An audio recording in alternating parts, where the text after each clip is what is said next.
Bismillah, alhamdulillah, wassalatu wassalamu ala rasulillah. Rabbi shrah li sadri wa yassir li amri wahlul uqdatan min lisani yafqahu qawli. Amin ya rabbal alamin. Assalamu alaikum. Nous allons apprendre aujourd'hui la dernière partie sur la flexibilité. Donc nous allons encore une fois résumer ce que l'on a fait la dernière fois. Donc, nous étudions le statut d'un ism. Et aujourd'hui, c'est la dernière leçon de ce cours très chargé. Et dans cette étude, il y a 4 leçons. La première, on a étudié la forme du statut. Et on a vu qu'un statut a 3 formes. Soit il est rafa, c'est-à-dire acteur d'une action, ou il est nasab, c'est-à-dire les détails d'une action, ou bien il est jar, c'est-à-dire le mot qui vient après de. En deux, nous avons vu comment dire le statut. Et dans cette leçon, on a appris les 2 tableaux, masculin et féminin, du mot muslim. Donc je le récite encore une fois, tableau que vous devez apprendre absolument. Muslimun, musliman, muslimin, muslimani, muslimaini, muslimaini, muslimuna, muslimina, muslimina. Muslimatun, muslimatan, muslimatin, muslimatani, muslimataini, muslimataini, muslimatun, muslimatin, muslimatin. Voilà. Ensuite, en 3, nous avons vu le concept de lourd contre léger. Ça veut dire quoi? Ça veut dire que tous les isms sont lourds par défaut et qu'il faut des raisons spéciales pour rendre les isms légers. Et pour rendre un ism léger, on enlève soit le son N supplémentaire ou bien la lettre Nun carrément. Ok. Et plus tard, on verra les raisons qu'il faut pour rendre un ism léger, Inch'Allah. Et enfin, en 4, la leçon sur la flexibilité. Et la dernière fois, nous avions vu que on a 3 types de flexibilité. Et on a vu les 2 premières. La première, c'est qu'un ism peut être totalement flexible. Ça veut dire quoi? Ça veut dire que le ism peut avoir toutes les versions. Et ça, c'est pour la plupart des mots. C'est la normalité. Normalement, un ism est totalement flexible. Ensuite, deuxième type de flexibilité, c'est qu'un ism peut être partiellement flexible. Un ism peut être partiellement flexible, c'est-à-dire que le ism a 2 versions.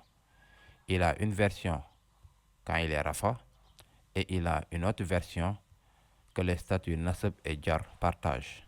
Et on a vu des exemples de cela comme le mot Makka. Le mot Makka, s'il est rafa, on dit Makkatu. Et s'il est nasab et jar, on a Makkata. Voilà, Makkata. Et c'est la même chose aussi pour le nom Youssouf. On a Youssoufou quand il est rafa, Youssoufou, et Youssoufa quand il est nasab ou jar. On avait vu qu'il y avait des catégories de noms pour les isms qui sont partiellement flexibles et nous avions vu 2 catégories. 2 catégories plutôt. Donc c'est ce qui nous est important pour l'étude du Coran. Nous avons besoin de ces 2 catégories-là.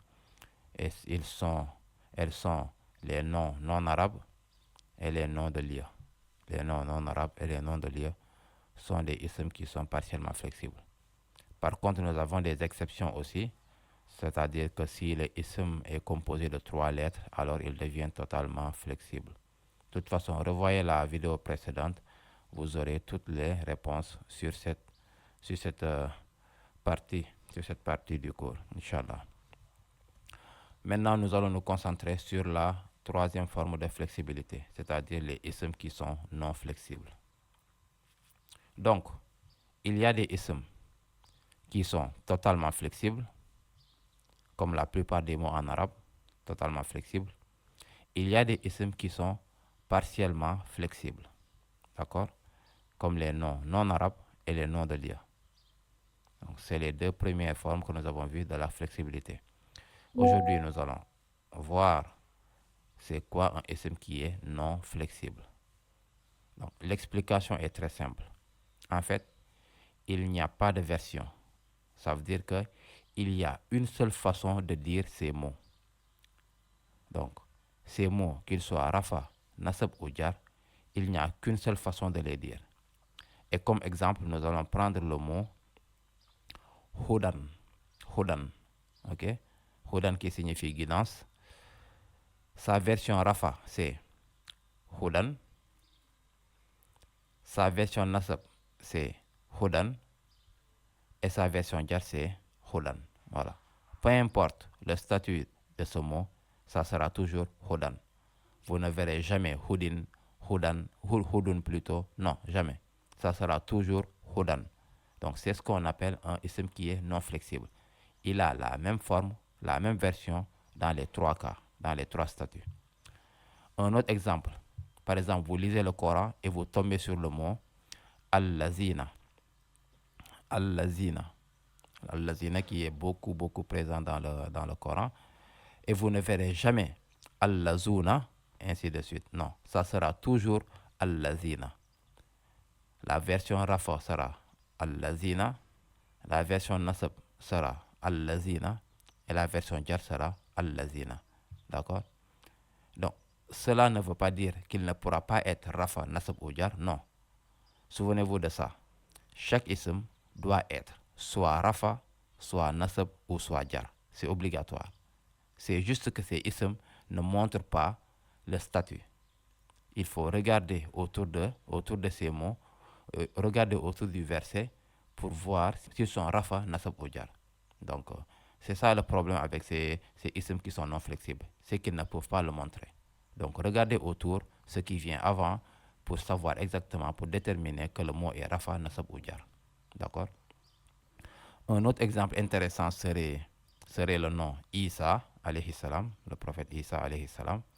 Il n'y a pas d'autre façon de dire Isa.